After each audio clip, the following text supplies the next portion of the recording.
पहले कुंडली से पता लग जाता है कि शादी के बाद भाग्य बदलेगा या नहीं?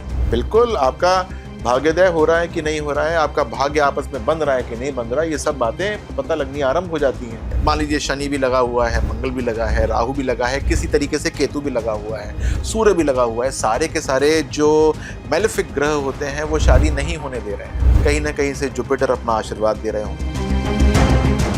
एक मांगलिक दोष भी होता है जिससे लोग बहुत सारे डरते हैं, कहते हैं कि मांगलिक दोष भी अगर कुंडली में है ना तो इससे भी शादी में रुकावट आती है। कितना सच है? ये एक भ्रांति है और ये एक लोगों को गुमराह करने का एक सिंपल सा पॉलिटिक्स है। नमस्कार, कैसे हैं आप सभी? स्वागत है आपका हमारे इस धमाकेदार पॉडकास्ट में। आपके साथ मैं हूं आमिर।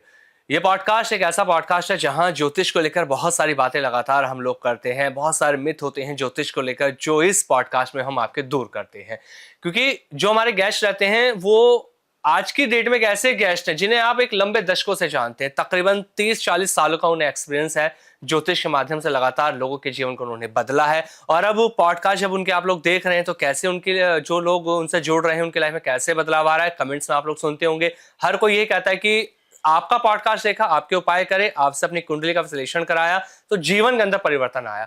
आज बहुत सारी चीजें आप लोगों को हम बताने वाले हैं। आज का जो हमारा खास टॉपिक है इस पॉडकास्ट का वो है शादी को लेकर, विवाह। आमतौर पर आप लोग कंफ्यूज रहते हैं कि यार मेरी शादी कब होगी, मेरी लव मैरिज होगी या मेरी अरेंज होगी, शादी के बाद लाइफ के अंदर सुख मिल पाएगा या नहीं, या डाइवोर्स हो जाएगा। क्योंकि आज के डेट में आप देख रहे होंगे 2025 जब से लगा तो बहुत सारे ज्योतिषियों ने कहा कि 2025 में बहुत सारे डाइवोर्स होंगे, जिनकी शादियां उन्हें टूट सकती हैं। बहुत सारी चीजें देखने को मिली, लेकिन आज हम बहुत सारे मिथ भी यहाँ दूर करेंगे और कुछ ऐसे रेमेडीज भी देंगे जिन्हें कर आप अपने जीवन को बदल सकते हैं। हमारे साथ हैं जाने माने ज्योतिष आचार्य विनय बजंगी जी। सर बहुत बहुत स्वागत है आपका। नमस्कार सर। नमस्कार। कैसे हैं सर आप? बहुत अच्छे। सर जैसा आपके बारे में कहा कि लोग लगातार कमेंट्स करके बताते हैं आपके पॉडकास्ट में कि आपने जो उपाय बताए, जो कुंडली उनकी देखी, उन्हें बहुत फायदा मिला और हमें भी बहुत मजा आता है आपके साथ पॉडकास्ट करने में। एक बार फिर आपके साथ बैठे हैं पॉडकास्ट करने में और आज का जो हमने टॉपिक निकाला वो शादी को लेकर। आज के डेट में यूथ बहुत ज्यादा परेशान है। सबसे पहले लोग परेशान रहते थे अपने बिजनेस और करियर को लेकर, लेकिन अभी ना मैरिज को लेकर बहुत ज्यादा लोग परेशान है। तो मेरा पहला और सटीक सवाल आपसे यही है, आज के डेट में ना जो लोग परेशान है शादी को लेकर, कहां दिक्कत आ रही है? कुंडली में कौन सा ग्रह ऐसा खराब हो जाता है, पीड़ित हो जाता है, जिस वजह से शादी में रुकावटें आ रही हैं? देखिए, बहुत बार क्या होता है कि हम ये समझते हैं कि शादी हमारी वजह से रुकी हुई है, जी। यानी कि हम अभी शादी नहीं करना चाहते इसलिए शादी नहीं हो रही है। अच्छा। लेकिन होता यह है कि हम अनजाने में अपनी हॉरोस्कोप के अंदर कुछ ऐसे ग्रहों को एक्टिवेट कर देते हैं जो कि आपकी शादी को रोकना आरंभ कर देते हैं। फर्ज कीजिए कि एक आदमी है, वो सोचता है कि मेरी नौकरी थोड़ी सी अच्छी हो जाएगी और अच्छी हो जाएगी तो मैं उसके बाद शादी करूंगा, या कोई लड़की है वो सोचती है कि मैं इतना पढ़ लूं, मैं वहां पहुंच जाऊं। जब हम ये सब बातें अपने जहन में रखते हैं तो होता यह है कि जो ग्रह शादी कराने के लिए एक समय पर एक्टिवेटेड होते हैं वो डीएक्टिवेट हो जाते हैं। और फिर जब हमको लगता है कि हमारी शादी होनी चाहिए तो सिर्फ आप ही को लगता है कि आपकी शादी होनी चाहिए, ग्रहों को लगता ही नहीं है कि आपकी शादी होनी चाहिए। कहीं ना कहीं जो विलंब से कराने वाले ग्रह हैं, जैसे शनि ग्रह है, वो कुंडली के अंदर एक्टिवेट होता है। कहीं से कहीं हमको जो है एक कॉन्फ्यूजन देने वाले ग्रह एक्टिवेट हो जाते हैं, जैसे कि राहु है वो कॉन्फ्यूजन देता है, वो जो है एक्टिवेट हो जाता है। कहीं ना कहीं हमारा ज्ञान जो है वो हमको शादी करने के लिए रोक देता है, यानी कि हमको लगता है कि ये ठीक नहीं है, वो ठीक नहीं है, या इससे नहीं हो सकती या उससे नहीं हो सकती। और कहीं ना कहीं ऐसा होता है कि शुक्र भी आपके साथ दगा करता है। जी हाँ, दगा करता है, यानी कि आपको किसी डाल देगा एसोसिएशन के अंदर, आप किसके साथ जो है वो प्रेम संबंध के अंदर होंगे। वो प्रेम संबंध कुछ समय चलेगा और जब तक आप उस प्रेम संबंध के साथ कंफर्टेबल होंगे, आप सोचते होंगे कि अब जो है वो शादी का वक्त आ गया है, मुझे इससे कह देना चाहिए कि शादी करते हैं। उसी समय वो प्रेम संबंध टूट जाएगा और आप जो है बिल्कुल नितांत अकेले हो जाएंगे, यानी कि इमोशनल एग्जॉस्टेशन आपका हो जाएगा। तो आप एग्जॉस्टेड फील करेंगे इमोशनली, आप दोबारा एसोसिएशन में जाने की कोशिश नहीं करेंगे। आपको 1-2 साल चाहिए वहाँ से बाहर निकलने के लिए और इस कारण से विलंब होना शुरू हो जाएगा। यानी कुंडली के अंदर सिर्फ किसी एक ग्रह के ऊपर हम ये दोष नहीं दे सकते। हम दोष नहीं देंगे, बल्कि ये कहेंगे कि आपने कौन कौन से ऐसे ग्रह नेगेटिव रूप से एक्टिवेट कर दिए हैं जो कि आपकी शादी के अंदर विलंब कर रहे हैं। और मैंने तो बहुत बार ऐसा भी देखा है आमिर कि चंद्रमा और सूर्य जो है वो भी आपकी शादी के अंदर विलंब कर रहे होते हैं। अब इसका मतलब क्या हुआ? हाँ, हाँ। चंद्रमा का मतलब आपका मन ही नहीं होता, आपकी माँ होती हैं। ओके। सूर्य का मतलब आपका कॉन्फिडेंस, जी। आत्मविश्वास ही नहीं होता, आपके पिता भी होते हैं। हुँ, मैंने ऐसे बहुत सारे घर देखे हैं जहाँ पर माँ-बाप को एक समय के बाद ये लगना आरंभ हो जाता है हाँ। कि अगर मैंने इस बच्चे की शादी कर दी, हुँ, तो मेरा कौन देखेगा? मेरे बिल्कुल मेरे ट्रू, साथ ट्रू। जो है अन्याय ना हो जाए, ऐसा ना हो कि मेरा बेटा या मेरी हुँ, बेटी, हुँ। जो कि मेरा इस समय बहुत अच्छी तरीके से मेरा बहुत अच्छी तरीके से देखभाल कर रहा है या कर हाँ, रही है, शादी के बाद ये मेरे से उन्मुख हो जाएगा और मुझसे जो है बात नहीं करेगा या फिर नहीं करेगी। तो बहुत बार वो भी इस प्रकार की बहुत सारी चीज़ें रख देते हैं सामने, जो कि मिलती नहीं है। यानी कि लड़की कहेगी मुझे शादी करनी है, तो कहेंगे कि इस भई हमको इस बिरादरी का चाहिए, इस एजुकेशन का चाहिए, इससे कम तो हम शादी करेंगे नहीं। जी। और इस कारण से क्या होता है कि वो शादी होती नहीं है। डिले होने लगती तो है। डिले होने लगती है, बल्कि डिनायल मोड पे आ जाती है, ट्रू, क्योंकि ट्रू। एक बार एक्टिवेटेड आपके जो ग्रह हैं हाँ, डीएक्टिवेट हो जाएँ, जी। तो एक समय के बाद वो ऐसे सुप्तावस्था में चले जाते हाँ, हैं कि उनको फिर दोबारा एक्टिवेट नहीं किया जा सकता। जी। तो पहले तो शादी के अंदर विलंब होता है, हाँ। और फिर विलंब जो है वो फिर डिनायल मोड के अंदर भी चला जाता है। तो मैं उन सब लोगों से जो कि इस समय 28, 30, 32, 35 साल के हो रहे हैं हुँ, या 40 साल के भी हो चुके हैं, और वो सोचते हैं कि अभी तक हमको सही प्रकार से लड़का नहीं मिल रहा है या लड़की नहीं मिल रही है, या फिर हमको जो जैसा स्पाउस चाहिए वो नहीं मिल रहा, जी, तो उनको अपनी कुंडली की अच्छी तरीके से पड़ताल करानी चाहिए। ये देख लेना चाहिए कि कौन से ग्रह जी। एक्टिवेटेड थे हाँ, जो कि डीएक्टिवेटेड हो गए, क्योंकि बहुतों को भ्रम होता है कि मैं जी, तो कितना सुंदर था या मैं कितना हैंडसम था और बिल्कुल। सुंदर थी, लोग मेरे पीछे थे, मैं जब चाहूंगा तब शादी हो जाएगी। लेकिन एक समय के बाद ऐसा होता नहीं है। रिश्ते नहीं आप मिलते, बिल्कुल। जिसकी तरफ अप्रोच करते हैं वही आपको जो है नकार देता है। तो कुंडली का दिखाना बड़ा इंपॉर्टेंट है, ये देखना बहुत जरूरी है हाँ, कि कौन सा ग्रह जो है इस समय खेला कर गया है, कौन सा जी, ग्रह जो जी। है वो परेशानी के अंदर जो है वो आ हाँ। गया है। अच्छा, जैसा आपने कहा ग्रह का बहुत बड़ा रोल होता है। अब आपके पास कोई आता है कि पंडित जी मेरी तो शादी नहीं हो पा रही है, अब मैं क्या करूँ? तो आप जब ऐसा कोई बंदा आता है तो उसकी कुंडली में क्या एनालाइज़ करते हैं? क्या उसकी कुंडली में ये स्पष्ट रूप से लिखा होता है कि शादी में विलंब क्यों हो रहा है? या शादी कब होगी, किससे होगी? ये सब लिखा होता है कुंडली में? बिल्कुल। तो मैं इसको बहुत सिंपल तरीके से एनालाइज़ करके बताता हूँ मैं जी। आपको। जब कोई व्यक्ति मेरे पास आता है और वो कहता है कि मेरी शादी नहीं हो रही है, हाँ। तो मैं पूछता हूँ कि क्यों नहीं हो रही है? व्हाट अच्छा। Is the purpose? तो बहुत बार क्या होता है कि रिश्ते नहीं आ रहे होते हाँ। हैं। ये एक अलग बात हो गई। और बहुत बार क्या होता है कि उसको कोई रिश्ता समझ में नहीं आ रहा होता। हुँ, तो हम मैं बात करता हूँ जिसको रिश्ता समझ में नहीं आ रहा होता कि ठीक भई है। तुम क्या चाहते हो? जी। कैसी लड़की या लड़का चाहिए? कहता है मुझे लड़का ऐसा चाहिए, हुँ, इस प्रकार से चाहिए, वो चाहिए, मैं घर में अकेली हूँ या अकेला हूँ तो उसको ये सपोर्ट करना चाहिए, वो करना हुँ, चाहिए, ये करना चाहिए, इतना पढ़ा-लिखा होना चाहिए, इस प्रकार से जो है उसकी आमदनी होनी चाहिए, हुँ। या वो मेरे घर के अंदर ही रहना चाहिए, उसको कुछ और करना नहीं चाहिए। तो मैं उसकी कुंडली पढ़ के ये बताने की चेष्टा करता हूँ कि तुम जो ये सब सोच रहे हो, जी। इसमें से कौन-कौन सी बातों को तो टिक कर लो, हुँ, ये मिल सकती हैं। ठीक है, लेकिन कौन-कौन सी बातों पे काँटा लगा लो, ताकि आप जो हो अपनी सोच के बॉर्डर्स को ठीक कर लो। ठीक है। बहुत बार क्या होता है कि हमको लगता है कि मेरी शादी जो है ना वो किसी आईएएस से होनी चाहिए, हुँ, या ऐसी लड़की या लड़के से होना चाहिए जो कि बहुत अच्छा कमाता हो, लाख 2 लाख महीने का पैकेज हो। तो ये सब चीज़ें जो हैं वो शादी के अंदर अवरोध पैदा करना आरंभ कर देती ट्रू। हैं। और ख़ास तौर से मैंने देखा कि आजकल के ज़माने के अंदर जी। जब हर ऑफ़िस के अंदर आप ये समझिए कि लड़के-लड़की समान रूप से काम करते हैं, जी। तो व्यक्ति की जो है सोच उस ऑफ़िस में काम करने वाली लड़की की तरफ होती है कि यार मेरी जो वाइफ़ या हस्बैंड होना चाहिए वो कम से कम ऐसा तो होना चाहिए। एक्सपेक्टेशन बढ़ जाती है। एक्सपेक्टेशन बहुत ज़्यादा होती हैं, जी। जबकि उसकी कुंडली के अंदर लिखा कुछ और होता है। अच्छा। मैं ये नहीं कहता कि खराब लिखा हुआ है, मैं हाँ, कहता हूँ कि कुछ और लिखा हुआ है। ठीक है। तो वो कुछ और मैं पढ़ के बताता हूँ, मैं कहता हूँ कि भाई मेरी बात सुनो, यदि तुमने ये अपनी चीज़ों को ठीक नहीं किया, हाँ। रीअलाइन नहीं किया, हुँ, तो ऐसा हो सकता है कि तुम्हारा ये जो शादी के अंदर एक विकट योग बना हुआ है, हाँ। जिसके अंदर तुम ये सोच रहे हो कि मेरा जो है ये मेरे को ऐसा व्यक्ति मिल जाएगा, और वो व्यक्ति नहीं मिलता, तो ये नो मैरिज योग के अंदर कन्वर्ट हो सकता है। ओके। बहुत सारे हॉरोस्कोप्स होते हैं जिसके अंदर जैसे मैंने पहले बताया हाँ, कि डिफरेंट ग्रह पार्ट प्ले कर रहे होते हैं, किसी के अंदर परेशानी होती है, कोई मेडिकली अनफिट होता है, या फिर उसको लगता है कि ये चीज़ पहले मेरी ठीक हो जाए फिर हो जाए। बहुत लोग सोचते हैं कि मैं फाइनेंशियली सक्सेसफुल हो जाऊं पहले, मैं अपने बच्चों तक के लिए जो है पहले पैसे जुटा लूं, उसके बाद शादी करूंगा।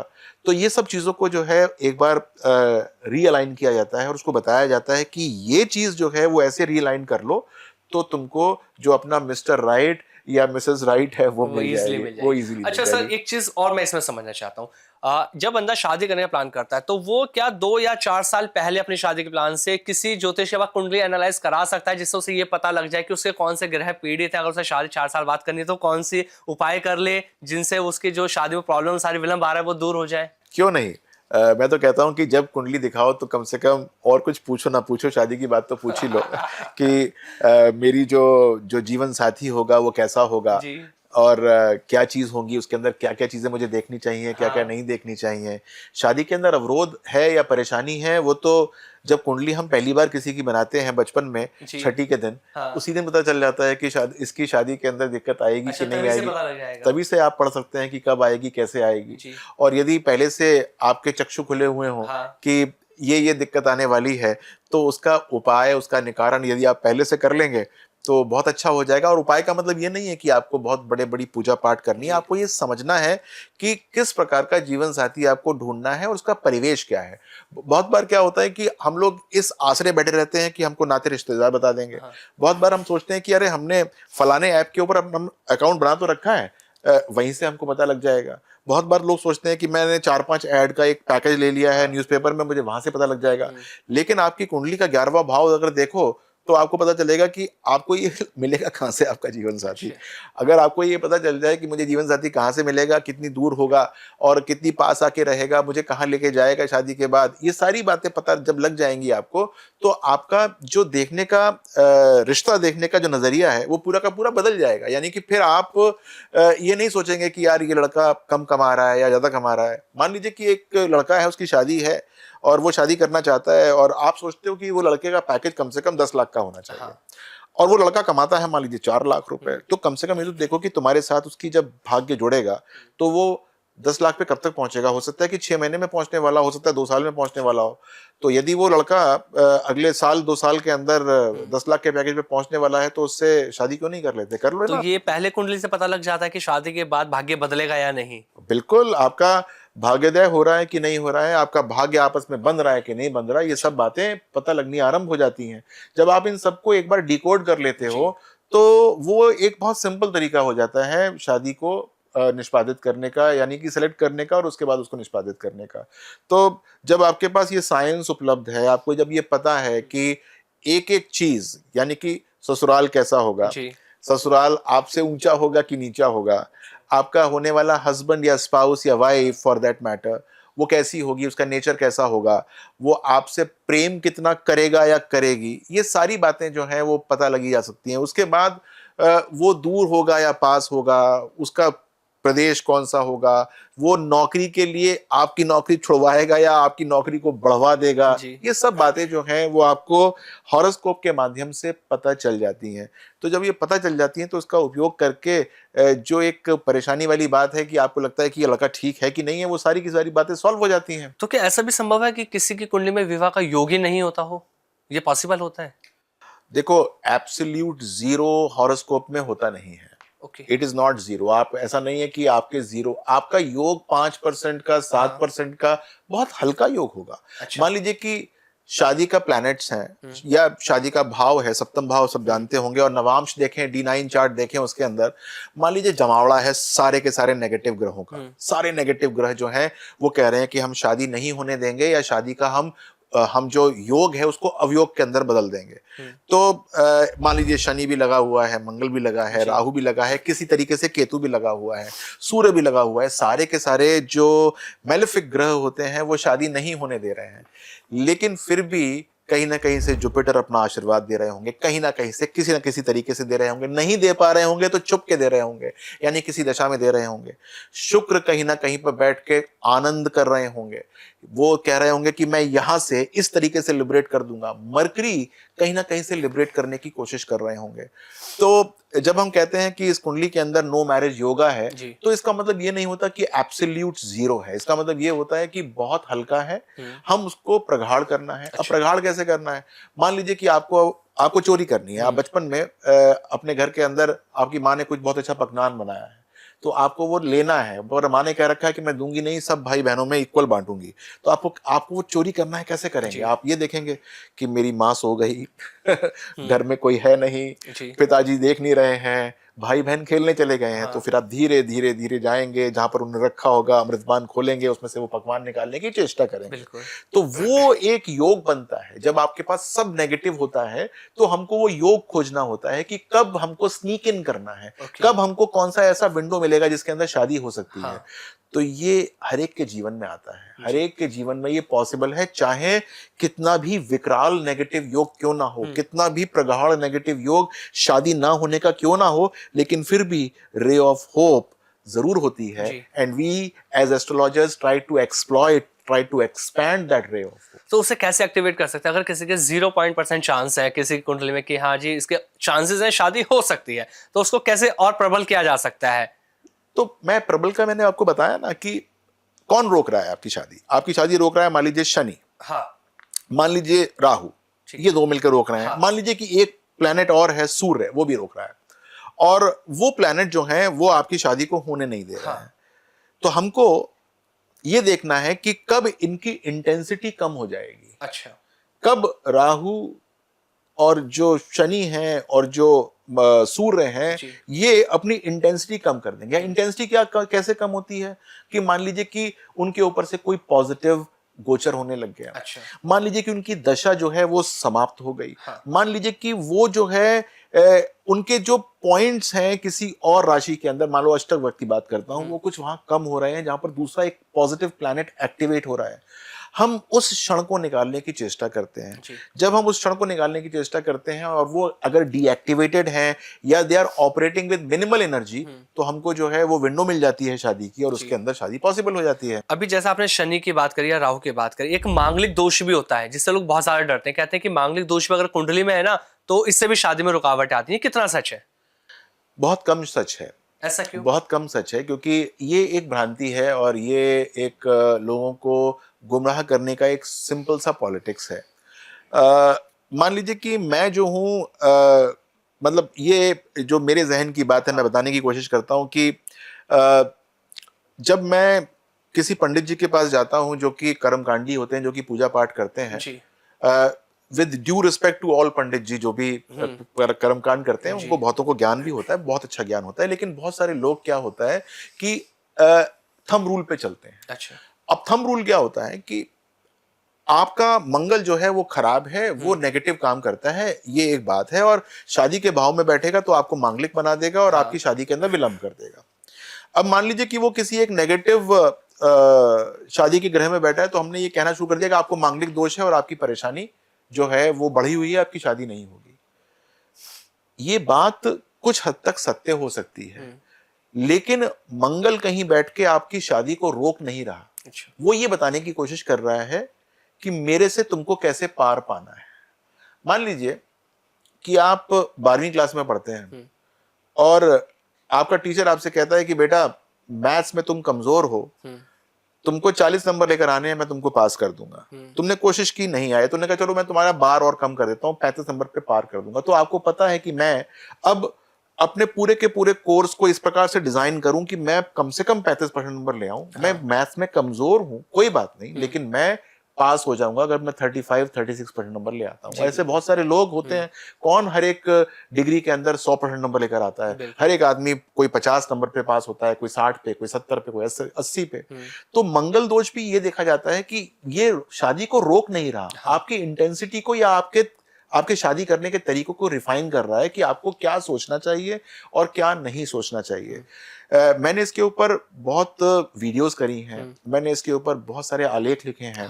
मेरी वेबसाइट के ऊपर ये अवेलेबल है कि मंगल, यदि आप मांगलिक किसी कारण से हैं भी, पहली बात तो आप मांगलिक होते नहीं हैं जिस प्रकार से लोग सोचते हैं, लेकिन फिर भी आप किसी तरीके से मांगलिक होते हैं, तो वो शादी के अंदर व्यवधान नहीं कर रहा। वो शादी के अंदर आपको चैलेंज दे रहा है कि ये चैलेंज है, इस चैलेंज को किसी प्रकार से पार करो ताकि तुम उसके उस तरफ पहुंचो और तुम्हारी शादी पहली बात तो हो जाए और उसके बाद आराम से चलनी आरंभ हो। तो मांगलिक कौन होता है, कैसे पता लगता है कि ये इंसान मांगलिक है? जैसा आपने कहा मांगलिक नहीं होते लेकिन हो सकते हैं, आपने दो बातें कर दी।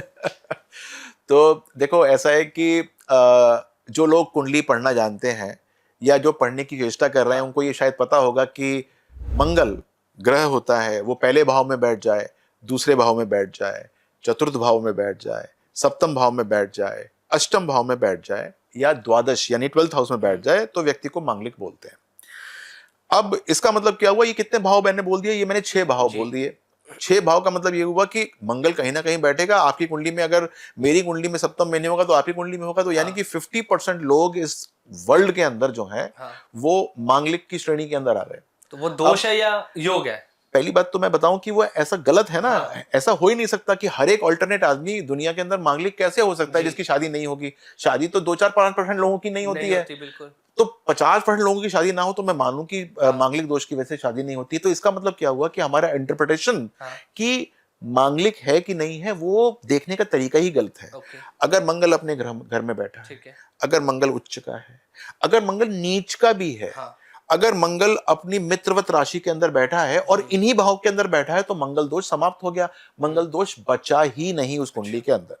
दूसरी बात यह है कि यदि वो मंगल दोष किसी तरीके से उम्र को खत्म नहीं कर रहा या कम कर रहा तो हमको ये देख लेना चाहिए कि भाई वो मंगल एक्टिवेटेड भी है कि नहीं है। मान लीजिए कि हम सोचते हैं कि सांप बैठा हुआ है वहां पर, सांप मरा हुआ है, वो लाख सांप दिख रहा है लेकिन वो तो मरा हुआ है, वो कुछ करेगा ही नहीं।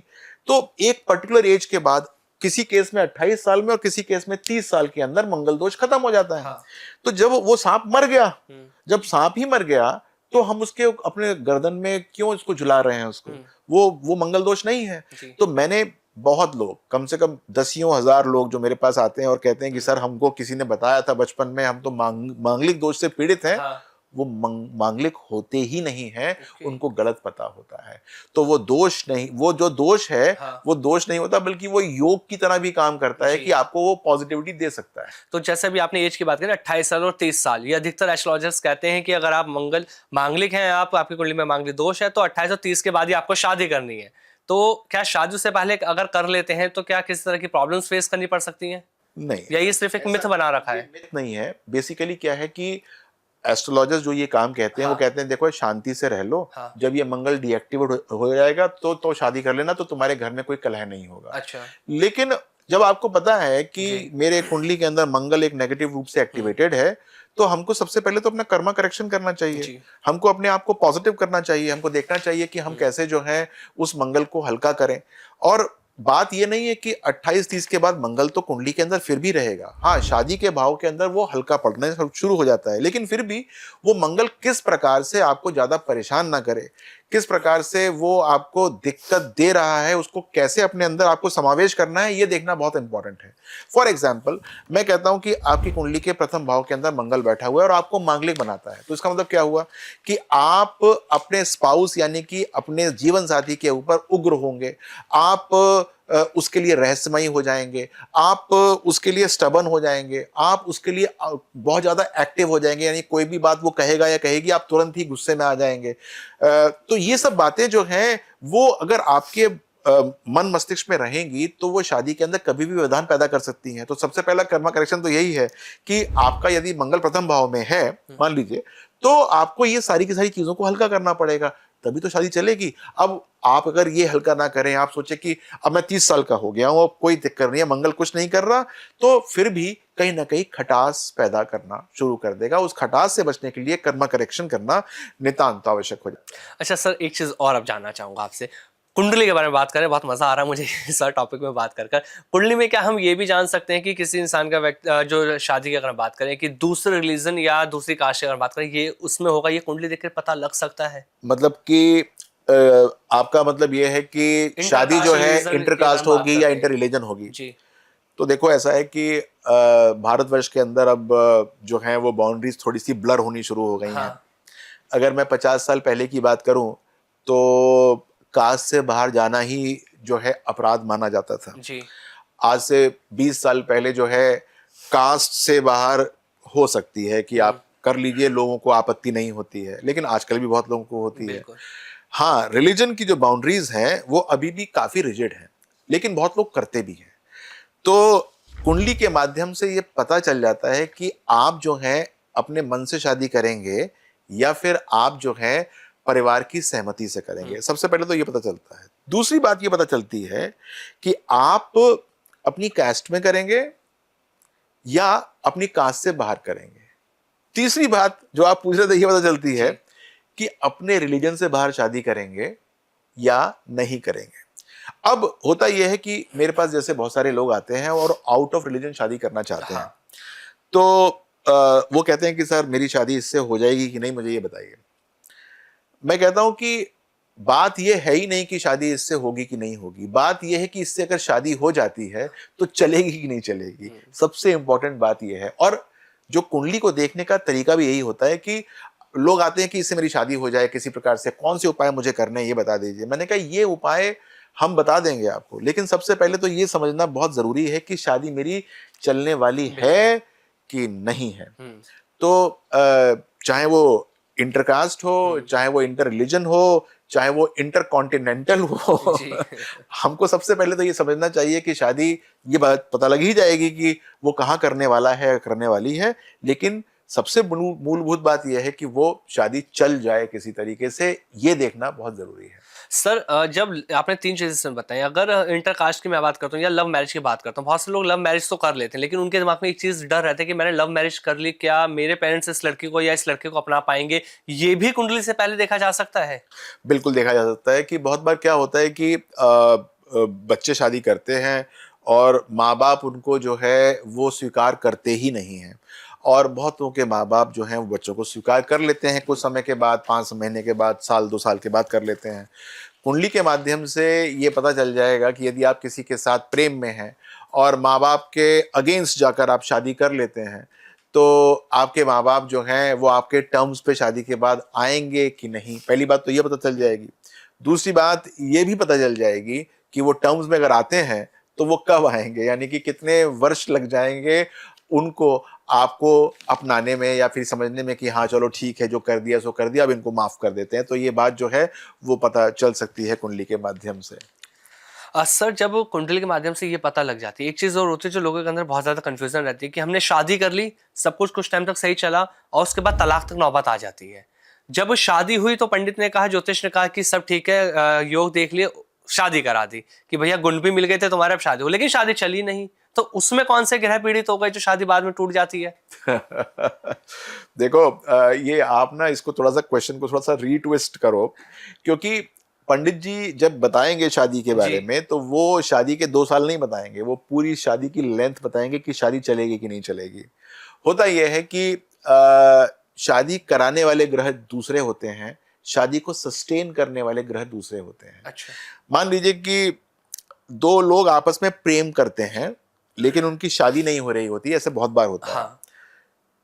तो इसका मतलब क्या हुआ कि शादी कराने वाले ग्रह दूसरे हैं जी। उनको ठीक तरह से हमको मतलब एक्टिवेट करना है ताकि वो शादी हो जाए। लेकिन शादी की सस्टेनेंस जो है, यानी मेंटेनेंस, यानी कि लॉन्जेविटी ऑफ दैट मैरिज, वो दूसरे ग्रहों के ऊपर डिपेंड करती है। तो शादी होने का मतलब ये नहीं है कि आपने अपने गोल सारे अचीव कर लिए, अभी तो पार्टी शुरू हुई है, यानी कि अभी तो अगला आपको देखना है कि क्या होगा, शादी चलेगी कि नहीं चलेगी। और ये शादी करने से पहले ज़रूर देखना चाहिए। जब मैं कुंडली मैचिंग करता हूँ या जब मैं कुंडली को मिलाने की कोशिश करता हूँ तो मेरा सबसे पहले तो ये देखने का मन करता है कि इनकी शादी जो है वो ये जो करने के लिए बड़े उत्सुक हैं, वो बाद में कुछ चलेगी कि नहीं चलेगी, और नहीं चलेगी या चलेगी भी तो कौन कौन से वर्ष के अंदर परेशानी आएगी। मैं उनको आगाह करता हूँ कि भाई इस वर्ष के अंदर ये परेशानी आने वाली है, इस वर्ष में ये परेशानी आने वाली है, अगर तुमने इसको पार नहीं लगाया तो शादी टूट जाएगी। सर कुंडली, एक मेरा इंपॉर्टेंट क्वेश्चन आपसे अब ये है कि कुंडली से आप क्या ये भी बता सकते हैं किसी से उसका जो जीवन साथी है, पूर्व जन्म में उसके क्या रिश्ते थे, किस तरह के संबंध थे, क्या आध्यात्मिक रिश्ते थे, ये कैसे पता लगता है किसी की कुंडली से? देखो कैसे पता चलता है, ये तो एक ज्योतिष को समझने वाला या जिसको इस ज्ञान के बारे में पूर्णता से उसने अपने अंदर उतारा हुआ है वो समझ पाएगा। लेकिन आपके कुंडली के माध्यम से ये जरूर पता चल सकता है कि जिसके साथ आप ये कुंडली मिलाने की चेष्टा कर रहे हैं या कुंडली को शादी करने की चेष्टा कर रहे हैं, वो आपके पिछले जीवन का कोई साथी था या नहीं था? उसके साथ आपका प्रेम संबंध था कि नहीं था? जी। वो आपका जीवन साथी बना था कि नहीं बना था? ये सब बातें पता लगाई जा सकती हैं और ये भी पता लगाया जा सकता है, ख़ास तौर से उन लोगों के लिए उत्सुकता रहती है उन लोगों को कि हम लोगों की शादी तो हो गई है और हम कहते हैं 7 जन्मों का ये फेरा है। तो ये जो जन्म चल रहा है वो कौन-सा जन्म चल रहा है? ये शादी कितने जन्म हो चुके हैं और जी। कितने जब भी जन्म इनके साथ और होने हैं। तो आपको जो है ये सब बातें पता चल सकती हैं। आप अपने कमेंट बॉक्स पे ये डाल सकते हैं अपने अपने स्पाउस की डेट ऑफ बर्थ। मैं बता दूँगा कि ये कौन-सा डे आपका जो है वो जीवन है ये। अच्छा, क्या पितृदोष या पूर्व जन्म की जैसा भी मैंने बात करी तो विवाह को प्रभावित करते हैं ये भी?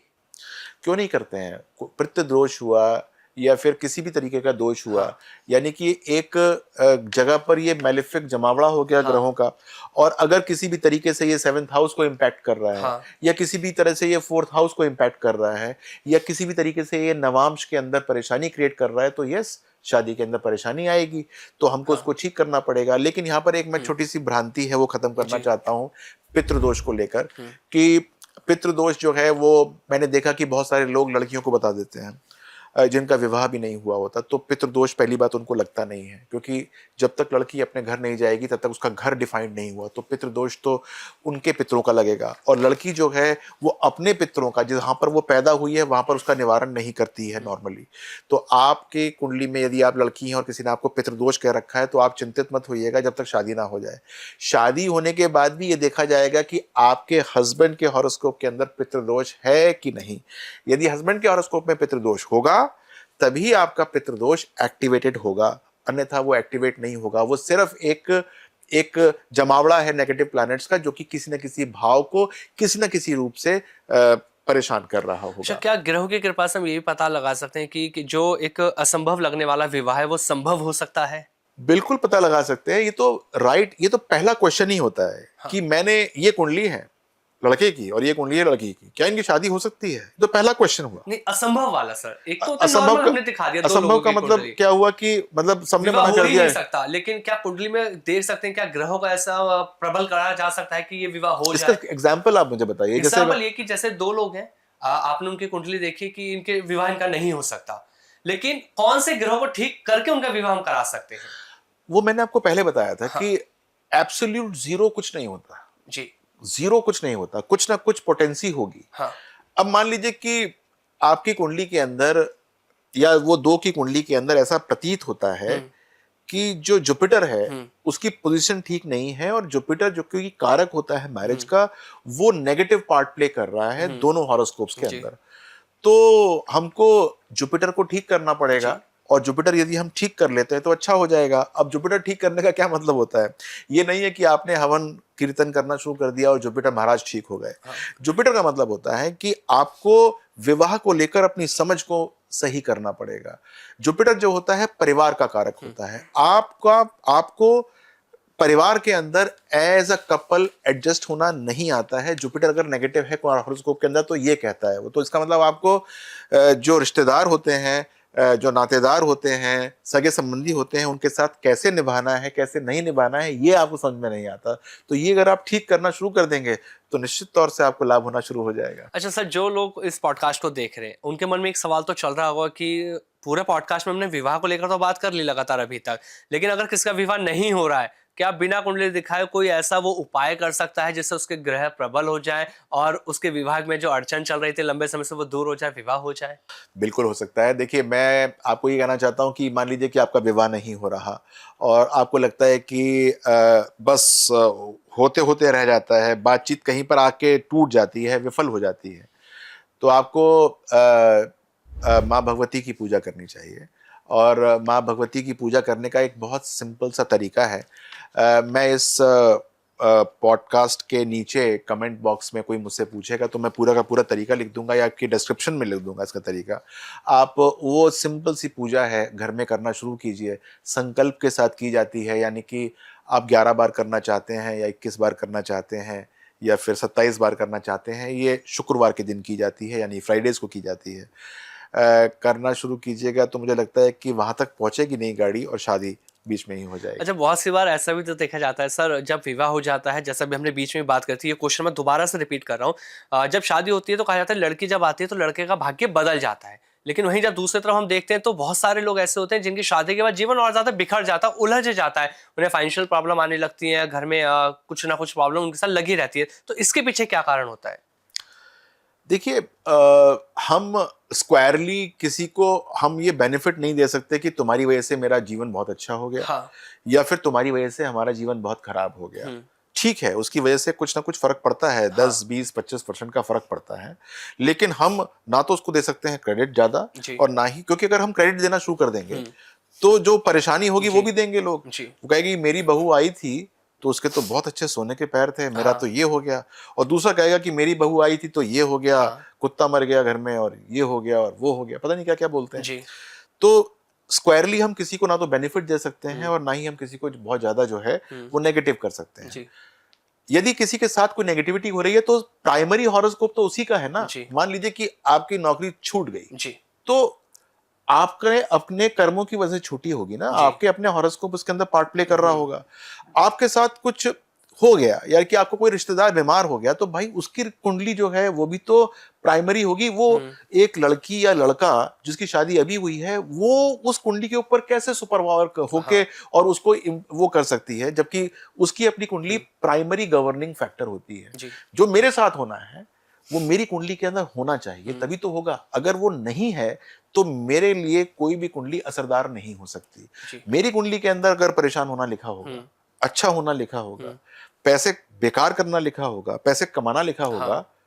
तो ये मेरी कुंडली में लिखा होगा, किसी और की कुंडली से इसका फर्क नहीं पड़ने वाला। सर, बहुत सारे लोग ना एक चीज को और कहते हैं, जो मैंने बहुत सारे लोगों के कमेंट्स भी देखे हैं, सुने हैं, कि हमने बिना कुंडली मिलान करे शादी कर ली, हमने किसी ज्योतिष से कुंडली नहीं दिखाई थी, हमारी शादी हो गई, हमारा सब कुछ अच्छा भी चल रहा है। तो कुंडली मिलान फिर जरूरी क्यों है? जब बिना कुंडली मिलान के ही जीवन अच्छा चल रहा है तो किसी व्यक्ति का।